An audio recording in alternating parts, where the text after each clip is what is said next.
Yeah, he's coming. Yeah. So, hi, I'm Marie. I'm from Estonia. So I'm probably going to be a bit slow for you guys, most of you. I'll try to speed it up a bit to match the time schedule. And unfortunately, the talk is not going to be about Olympics. I have no experience with babies. I'm not going to do anything athletic on the stage. It's a metaphor.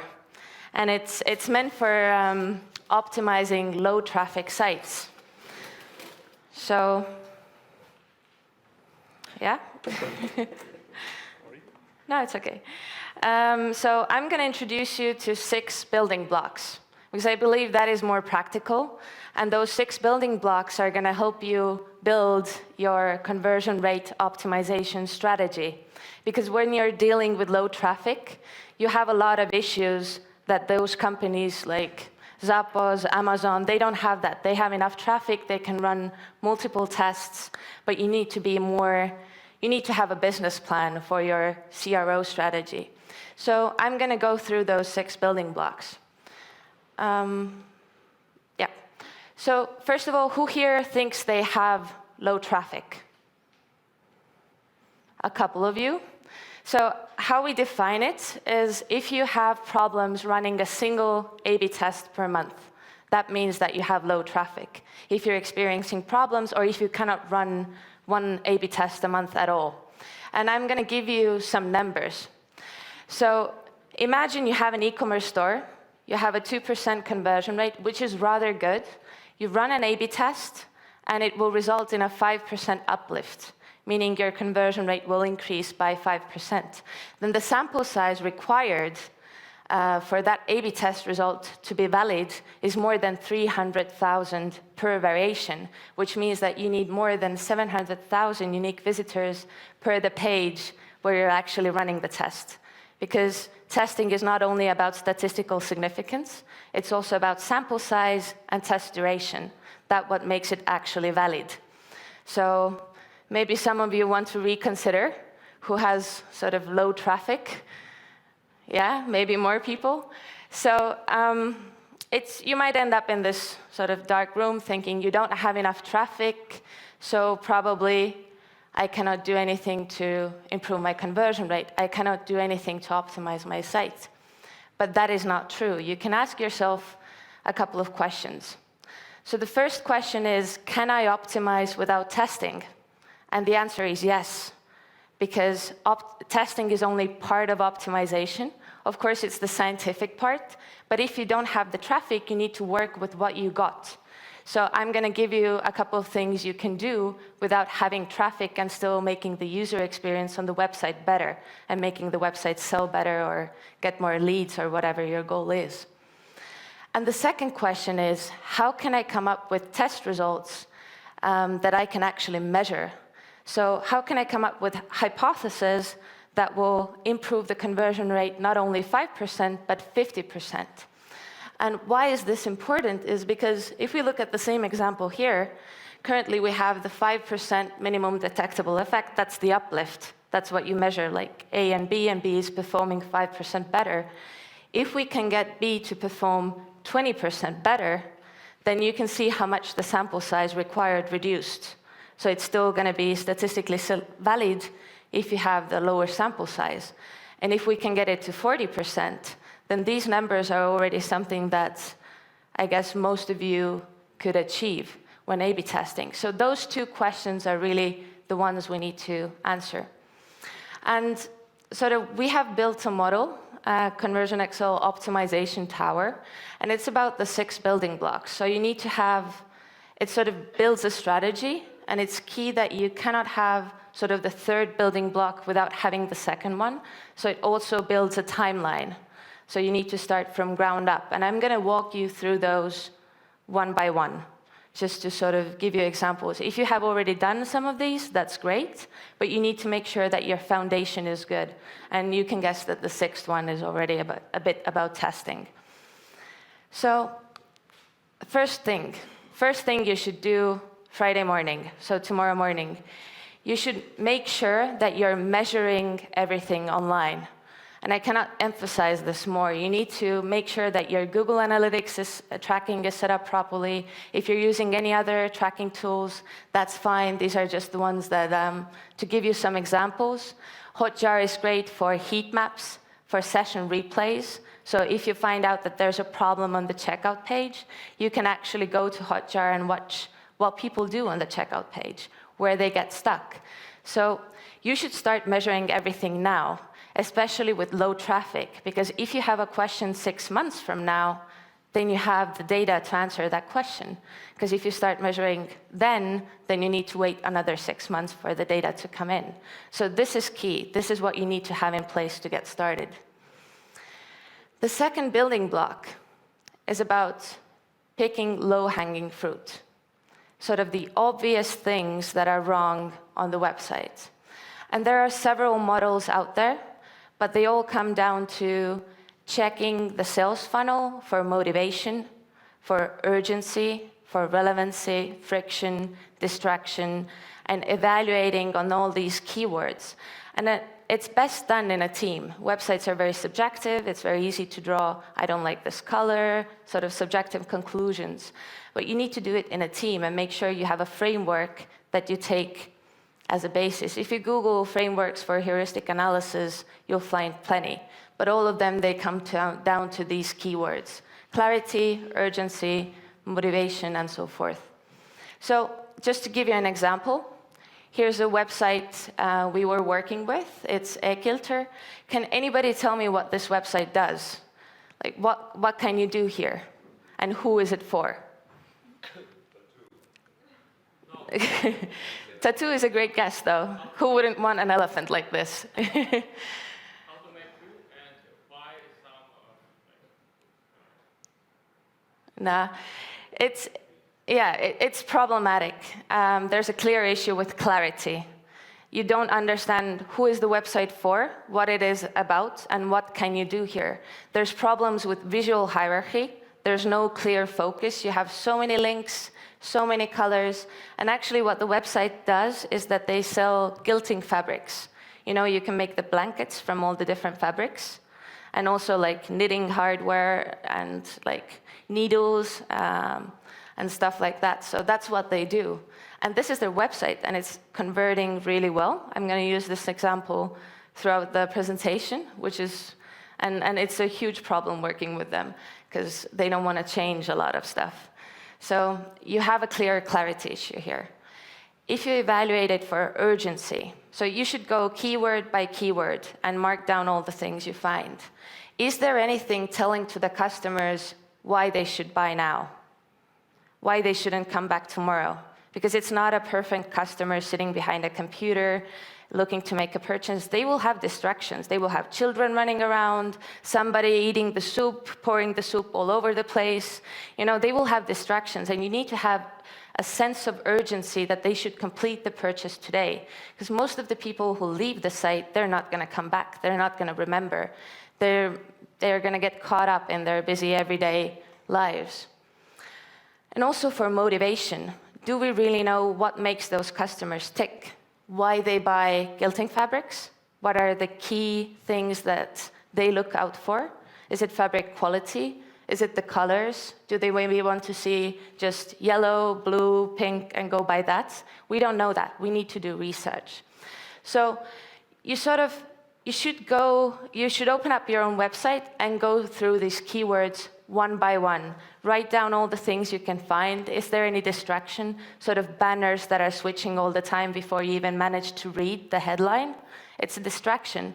And even if you try to focus on the content and the banner keeps on switching, then that's still, your eye is drawn to it. We were sort of evolved this way. We're used to noticing things that move because that may kill us.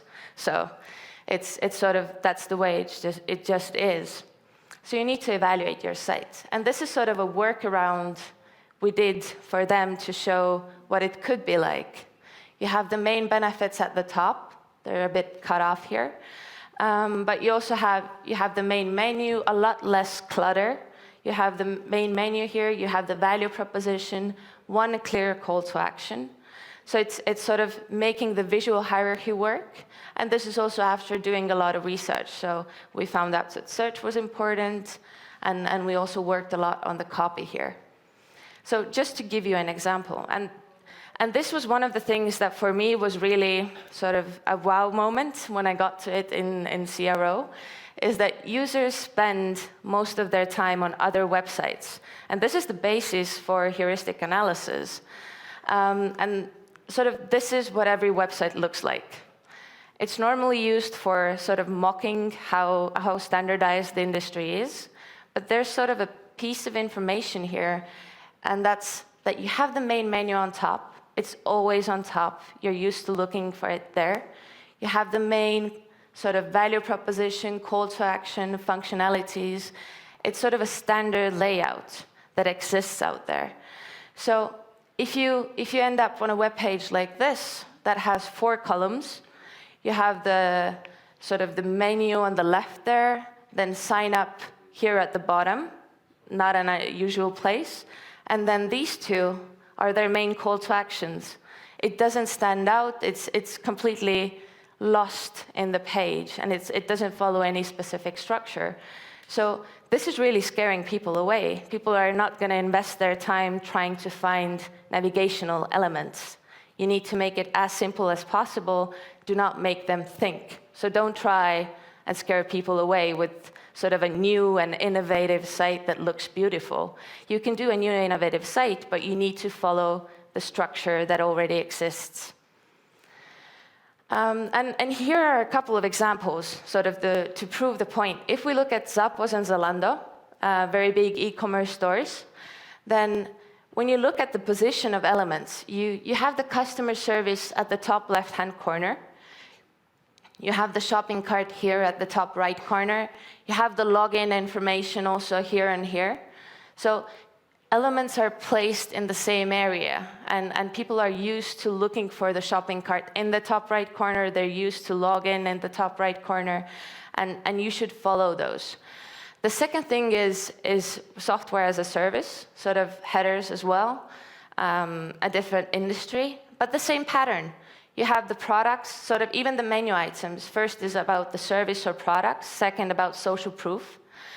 You have the customer login on the right, you have a demo here, and if you look at the biggest ones, they all follow the same pattern. They're educating the customer to quickly find information from the same areas. So it's a sort of a key realization that you need to have, but you need to be careful not to mirror your competitors. Sort of, you don't have an average target audience. Your target audience is not buying from you because you're the same as competitors. You need to have those motivational triggers and the needs that you're serving that are unique only to you. So it's a fine line between looking at what the industry does and looking at your competitors and comparing them. I'm talking about making sure that the navigational elements and the structure of the page matches what the users expect. And this perfectly leads us to sort of the third building block, which is qualitative research. How else are you going to know what your customers want if you don't ask them? And sort of the most insightful thing that we do at Conversion Excel, I'd say it takes up the most time, but it's also the most insightful, is running qualitative customer surveys, asking your recent buyers about their purchase experience, what they liked about their purchase experience, what were their motivational triggers. Did they do any alternative shopping? Did they go to competitors' pages? Why they chose you in the end? And what were their frustration points? Where did they get stuck? What were the distractions? Was there any information they weren't able to buy? What nearly stopped them from buying? And it's crucial that you do this type of survey for people who have recently bought, that their experience on the website is still fresh. If you ask people who bought a month ago, they're not going to remember. And I know it's problematic for low traffic. You cannot just send out the one customer survey blast and ask for last week's buyers because it's going to be too little. You need at least 100 to 200 responses for the patterns to form. But what you could do is that you could send out that customer survey, you could prepare it and send it out regularly to those who buy. and then get to know what are get a pile of data and then start doing the analysis. With Airkilter, these were the key factors that people looked at: color, design, quality above all, and also variety. And variety was the main reason why they chose Airkilter over others. They have just such a wide selection. You can find any pattern, any holiday pattern, just regular colors, whatever you need. You can find everything there. So that was the main reason, and that's we had the value proposition where we emphasize on the quality, on the variety there as well. And one key thing that you should remember is that use the same words as your customers do. I have seen a lot of clients, they have great value propositions, they're expressing what they do, but they're not using the same words as their customers, so there's an immediate mismatch. With the customer survey, you get to know how your customers talk about your product. And you need to use the same keywords in your value proposition because those are the ones that they're looking for. What you can also do in qualitative research, it doesn't require a lot of people at all, is user testing. You need to find people who match your target audience, more or less as best as you can do. It's great if they have not seen the site ever before, and you give them specific scenarios that they need to go through. They need to find a specific product, they need to look for a specific piece of information, they need to sign up for a newsletter. And usually from 6 to 10 user tests, you can already find 80% of the usability issues. And that's amazing. People get stuck in the same areas. You know your own website. You know how to navigate it, what to look for. You're not going to see those problems. But it's key that those people who are doing user testing, those people have not seen the site before, so they will get stuck there. And how it works is that you see a video where they click around the page, they comment on their problems, and you clearly see what was the issue and you know how to fix it. In this case, 8 out of 10 people were not able to find the newsletter. And that's one of their main sources of revenue. They do a lot of email marketing, getting the people back, sending them offers, and so forth. And 8 out of 10 of new visitors to the page were not able to find it. So can anyone see where it is on the page? I see one person pointing it out. It's the pink one here. Subscribe. It doesn't even have an email field, so you need to be a passionate lover of their brand to find it, because you need to spend time, and that's not what people are going to do. So you have a valid insight here, and this may lead to a test that will bring you a 60% uplift. So it's a very strong finding, and those are the ones that you look for in qualitative research. Now, this is the part where you start to need a bit of traffic. If you're very in the beginning phase of having your website, or you have very little traffic, then you need to wait in time. You need to set up your tracking first, and then 3-6 months from now on, you can look at quantitative data. Because if you look at quantitative data for a 1-month period, then with low traffic, that's not going to be significant data to draw any insights from. And you can do many things. One of the reports you can pull out is conversion per browser. It's doing technical analysis on your site, finding out where the technical problems could be at. Because nowadays we have so many devices, so many browsers, it's not possible to check your website with every single device. So this gives you an indication where the problems are. In this example, because I'm using Airkilter again, you have Internet Explorer is converting at 4%, while the others are converting at 2 and 3. So it's not a problem, but we found an insight about our customers. And those buyers, they're older ladies, they're using their old computers, they're not updating to laptops and anything. So it's really an insight. But you could also find that Internet Explorer is converting at 0.5, while the rest are converting at 4. and then you know that there are serious technical issues there, you should open it up, you should find those issues and fix them, because you're just losing money. So technical analysis gives you an indication where to look at. And you can also do it for different devices. It doesn't have to be conversions per browser, conversions per device. So just in Google Analytics, all these reports exist by default if you do the setup correctly. Another analysis that you can do, just an interesting insight here, for iKilter, people who searched the site converted at 6.3, while those who didn't search converted at 1.86. And that's a huge difference. We don't know if it's correlation or causality, but that's an insight that you should test. You should make the search bar very dominant and see if the conversion rate after that goes up. That can be a treatment which will result in a rather big uplift. So with low traffic, that type of an insight is something that you should test. Now, also what analytics gives you, analytics is sort of really amazing at tracking the areas where your website is leaking money. And it gives you all these visual graphs. And you have the product page, cart, checkout, and the red bar here, it indicates how many people drop off. And on the checkout, you have a drop-off of 88%. That's huge. Those are people who have shopped around on the page. They have added those products to the cart. And this is also for the same example for iKilter. So if they already have a 2% conversion rate, imagine how much potential there is. And those people, they have seen the price, and they have still clicked forward to check out, buy these items now. Sort of, it's like in a real life, it would be you have the trolley all full of food, you're going to the cashier, and you're like, oh, no, not today, and just leaving it there. I mean, it's amazing how big the drop-off here is. So it's something you should really investigate. And now if you have, let's say, Hotjar tracking already set up, you can go to Hotjar, see what were the session replays, where people got stuck. Was it a usability issue? You can set up an exit survey asking people, what is the one thing stopping you from buying today? And you get to know, maybe they're saying we don't have any shipping information.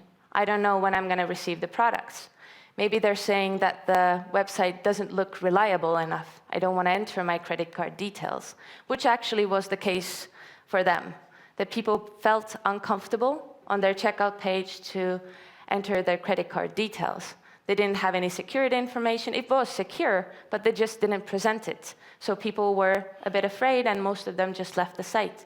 Those are older people. They're not used to online buying that much, and especially first-time buyers. They felt that they would need some more reassurance that it's a safe place to buy from.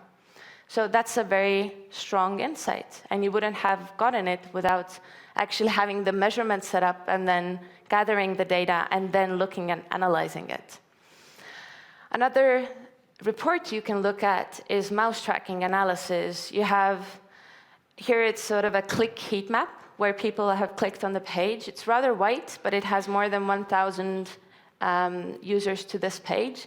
And the most popular ones are search, what's new, cotton prints. And it gives you an idea. It's a messy page, but where people focus on. So if we have this one, and now we did a re-version of the homepage, and we have the heat map tracking still set up, so we can look at the new one and see what changed, where people focus on now. And it also can be an insight that that's the information they're looking for. They want to see the what's new category as the main one for returning customers right here. So for people who are logged in, why are you not just making that as the sort of landing page? You can test out different things, but this will give you an insight you can work with. And now we have all this, we have done the qualitative research. We have first fixed the bugs that we have on the website, done the heuristic analysis, sort of the obvious things. We have done the qualitative research, quantitative, and it's really about combining them and coming up with hypotheses that will truly have an impact. And with sort of low traffic, time is a cost for us. So we need to prioritize all these hypotheses. And how we prioritize them is with implementation cost and uplift potential. So how much time and effort and money is it going to take from me to set up this treatment? You can use Optimizely, VWO, hire an agency to do it for you. And how much potentially can it bring me more revenue in the future? So those are the two things you need to evaluate. And for low traffic, implementation cost matters less. Because if it's an easy to implement test and it has little effect, then it doesn't make sense running it at all, because with 1 month, you're not going to reach statistical significance. You're not going to have the sample size. And you cannot keep a test running for half a year because of cookie deletion, people coming back with different devices. So normally 4 weeks, 5 weeks is sort of the maximum you should limit your test to. So really, uplift potential is the key for you. If you have something that you think will radically change your user behavior, something that will radically help them sort of to buy better, then that's the treatment that should be rated the highest, the test that you would start from. And there's sort of a question that you should, it's not really talked about, but you should always ask yourself this question with low traffic. Will everybody visiting the page be affected by the treatment? Will they notice it? And in this case, they're selling inflatables, like inflatable bounce houses, water parks. Love to work with them. It's very fun. They promised to send me an inflatable Princess Castle house. I'm so looking forward to it. And what we did is that we found out that home inflatables, 99% of the people, they were there for home inflatables. Commercial buyers, they were contacted directly. They didn't come to the website. So these two are equally dominant here. But what we did is that we opened up the home inflatable category entirely, so we changed the navigation of the page. People who are landing on this page, they immediately know it's about bounce houses, water parks, slides, combos, and so forth, and they will quickly move forward to the category page. So that's sort of affecting the navigation. Whereas here's another treatment, and it clearly, you have the original and variation 1, and it affects only what is written beneath the search bar. So it's only going to affect 10% of the people who are visiting the page. And if you have low traffic, just for the sake of an example, you have 100 visitors to the page, then 10 of them are going to notice this treatment. And if you're running an A/B test, then the rest of them are going to be noise in your testing results. And probably it will take longer to reach a result, and with low traffic, that's not something you should do. This type of testing should be left for only the big players, only the ones who have really a lot of traffic that they can play around with. And so you have done the prioritization, you're ready to start A/B testing. And for A/B testing, you need sort of a minimum of 500 conversions per month. That's sort of the minimum to start to play around with it. If you have less, of course, you can do some things to get into the process. You're maybe doing SEO at the same time, so when you reach 500, you would be ready. You would already know about what you need to test, how the test setup works, and so forth. But 500 is normally the minimum you should consider. And I'm going to give you some insights that I ran into when doing low traffic testing, a lot of problems. So you should check your tests 2 weeks in. Of course, you should check them also the next day, see if they're running properly, but you should check the test results 2 weeks in. And if you see a radical difference, like 60 and 17, that's scary. That's a 200% conversion rate drop. So that's a treatment. There's no sense in running it longer. You don't need to run it for 4 months just to be scientifically correct. You're losing yourself money. And even if this turns around, it's very low chances that it's going to result in an uplift that you can measure. It may even out, but you're not going to implement it anyway because you're not having any proof that it's converting better, so you don't want to invest your technical team's time into it. So check your test 2 weeks in, and if it's really scary, you can close it. But you need to be afraid not to close a treatment too early. So here, it's a real case. A client called me, said that, hey, we want to close the treatments. It's 18 against 7 conversions. It's so low. It's also, you can see that for the 7, they have less visitors. So maybe those who are missing from there, they would have bought as well. So it's a 59% drop, but the treatment has run for 5 days, and only for 3 days, and only over the weekend. So we're excluding all the weekday buyers. And those people, they have different buying patterns. Maybe for their website, it's more of a product that people buy during weekdays. So really, this tells us nothing yet. I would at least run this test a week longer to see what is sort of the whole business cycle effect. Look at micro conversions for additional proof, and then maybe make a decision. So you need to be aware. 2 weeks in, if it's scary, close it. If you look at 3 days, 2 days in, it's scary, don't close it yet. Wait at least for a week. And it's a tough decision to make because you don't have data, you don't have statistics, you can't rely on it anymore. You're sort of you're pushed in a situation, you have low traffic, you need to make an executive decision of what is best for your business. And this is something else you can look for to support your decision, find additional arguments. So has any of the micro goals achieved statistical significance in the same direction? Because there are going to be more micro goal conversions than there are actual transactions. So let's say we changed the homepage value proposition, completely new copy. We did the customer survey, we found out all the motivational triggers, we changed the copy on the homepage.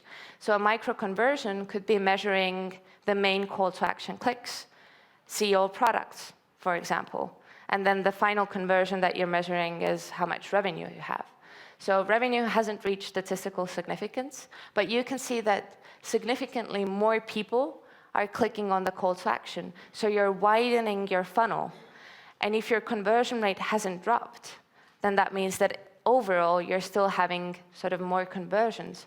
So it's sort of an indication that you should look out for. I'm not saying it's the absolute truth, but I'm saying that this helps you if you're pushed to the corner. You should always measure micro goals, and you should always sort of look for them if in need.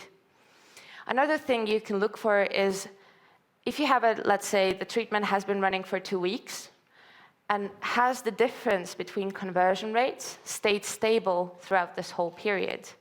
Because if it's going to even out, then the lines, they're going to go closer together eventually. It's just they need a bigger sample size to get more closer together. But if you have a fixed period of time, 2 weeks, 4 weeks, and you're looking at the graph and you see that it's relatively stable, then that's sort of, again, additional support for your final decision. And a question I get a lot is, what if I lower statistical significance? Like my clients, they ask me, I'm accepting a 20% risk. Let's lower the statistical significance to 80% and then continue testing. Is that going to help me? Anyone thinks it's going to help? No? You're smart? Very smart people. It doesn't help. It's 80. If you reduce it to 80%, you still need more than 300,000. It's not going to have the same. You should focus on getting a higher uplift. Never reduce your statistical significance. You're still going to need a very large sample size. So with low traffic, that's not helping you out. It's as if sort of you're driving a car. You're accepting you're driving 100 kilometers per hour, and you're accepting a 5% lift up, 5% lift down. You're not going to get fined. You're going to be more or less fine. You're also going to make it to the place you're going at the right time. But if you're accepting a 20% difference, then either you're going to be late or you're going to be fined. So sooner or later, if you have 80% statistical significance, it means that 4 out of every 20 tests are going to be a wrong positive or a wrong negative, wrong positive or a wrong negative.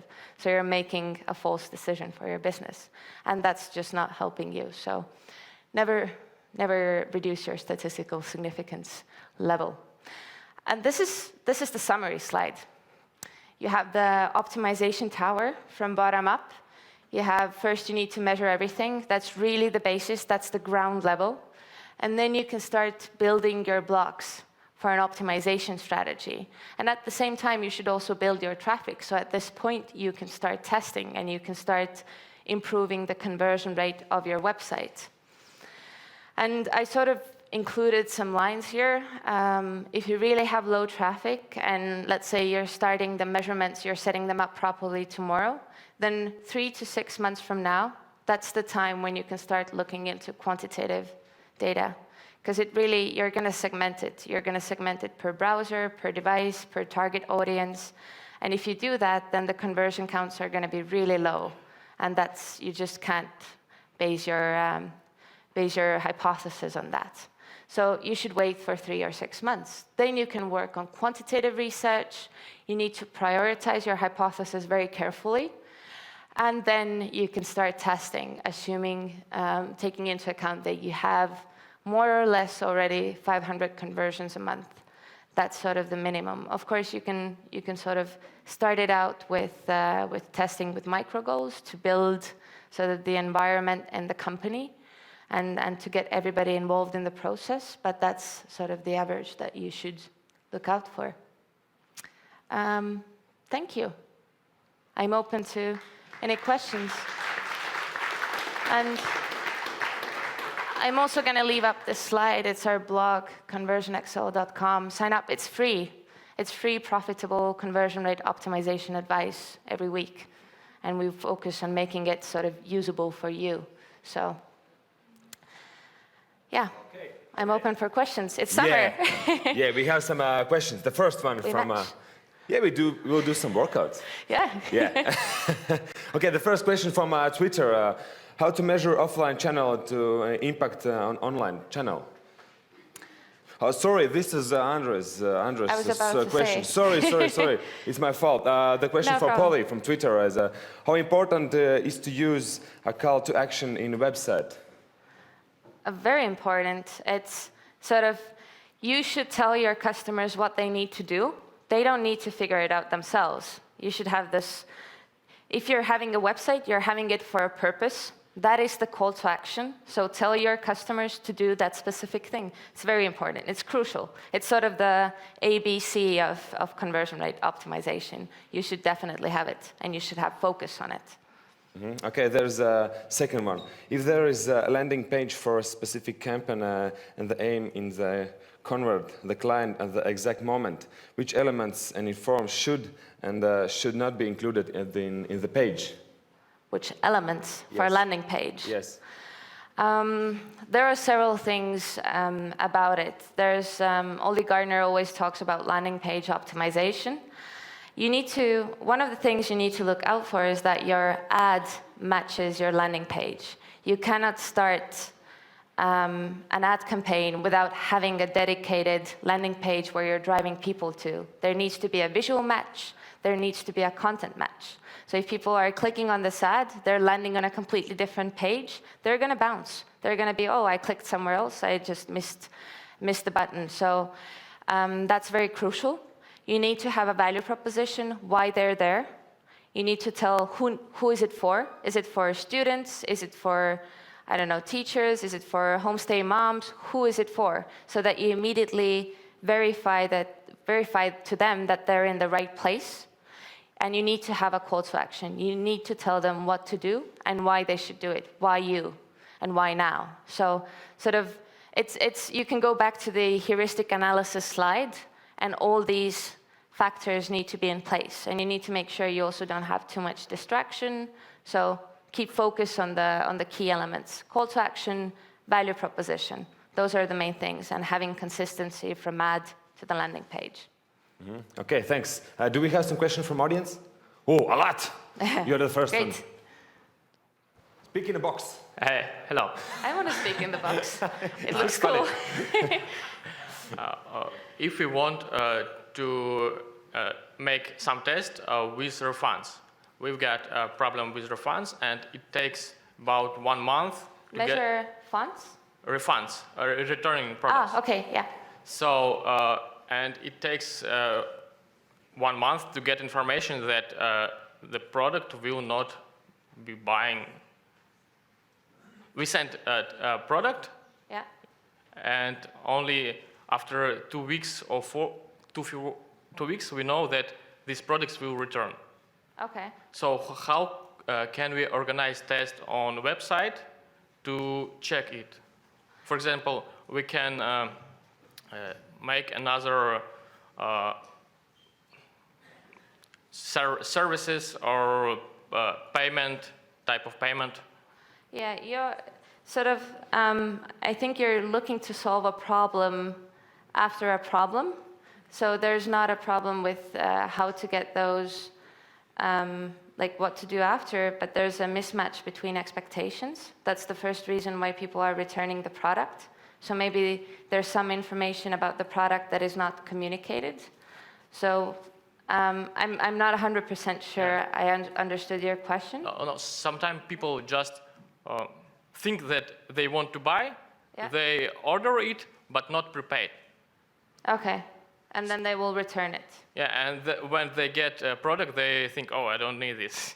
Yeah, there's something called loss aversion that you could work for. Have you ever tried signing out or removing your account from Facebook?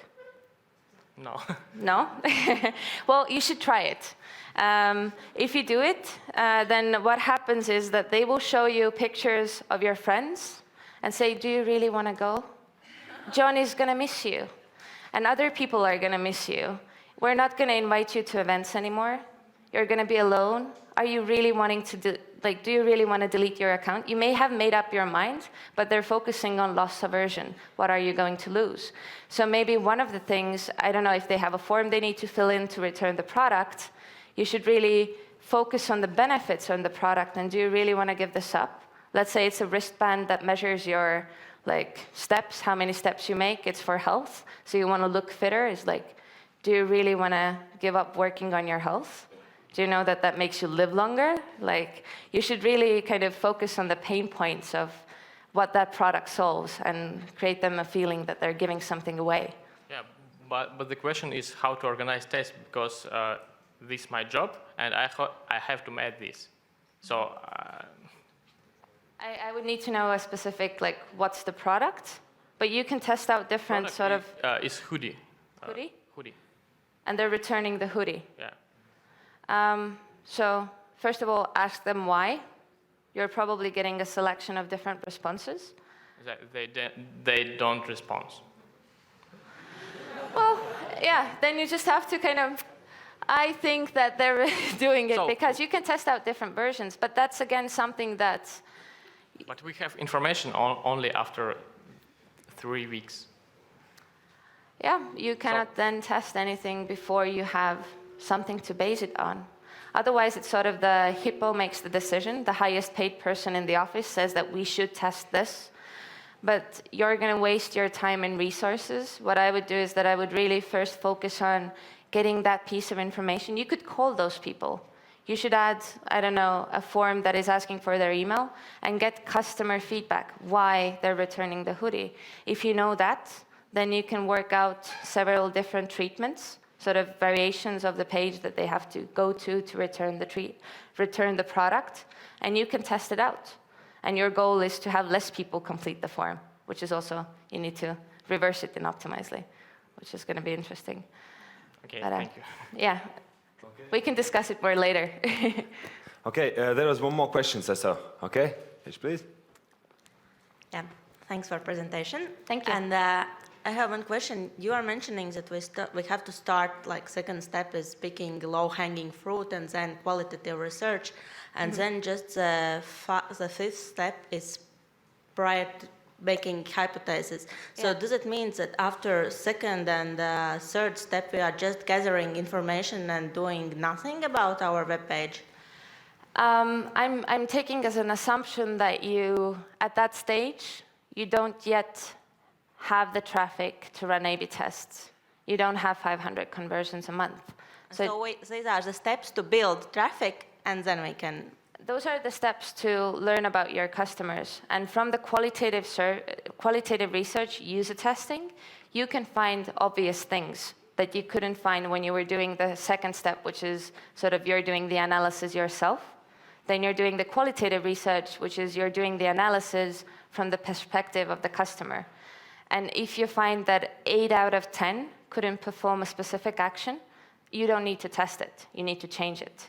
So from qualitative, you really get these powerful insights sometimes that you see 80% of your customers are telling that this is the reason we buy from you, and you're not talking about it on the web page, then that's not something to test.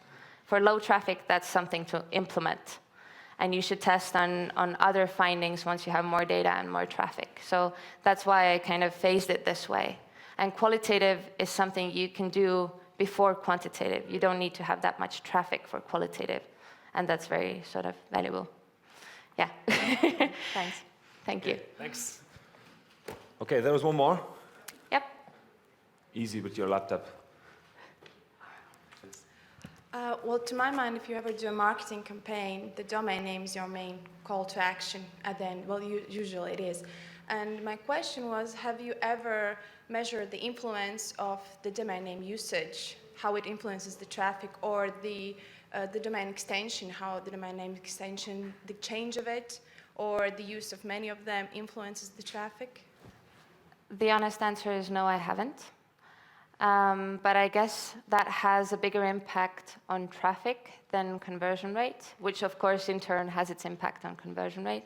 But I'm really working on a niche from the moment you get the customer to the website and to get them to leave with a buy, and the reasons why they're not buying, why they should be buying, and so forth. So I'm not working with SEO or traffic building, so sorry. You can maybe ask someone else who's going to speak about it probably today. What? Okay. I got to scream we have in more the box. questions to Mary. Maybe in the second floor. Can you have suggestions Hi. for testing high volume, low price sites where you have a lot of traffic but conversion amount is really low? So the price range goes 1,000 euros out. Testing price? No, You mean? conversion. When you have high traffic but really low conversion amount. And you have expensive products? But a low volume. Yeah. The example I showed you before with inflatables, those cost on average $500 to up to $2,000. So they're very expensive products to buy online. And the key thing there is motivation. From the qualitative research for high expensive products, usually you find the most valuable hypotheses from motivational triggers. What are the reasons? The main reasons for the inflatable ones were they were usually moms and dads, granddads, that they were buying an inflatable for their kid, for their birthday, and they usually discovered it the night before. So shipping was the key issue for them. They needed to know that they can get the product there by the party, and that they can get it also inflated by the party. So it's really about the motivational trigger. So we found out, we did qualitative research. We found out that this was the key, and that none of their competitors are doing it. So we are communicating throughout the checkout funnel that you can get this product by the time you tell us to. You just need to pay a bit extra. But those who are buying $200 inflatables online, for them paying $200 extra for shipping, it's not an issue. So the company is even making more money out of that. But it's really about motivational triggers. Those.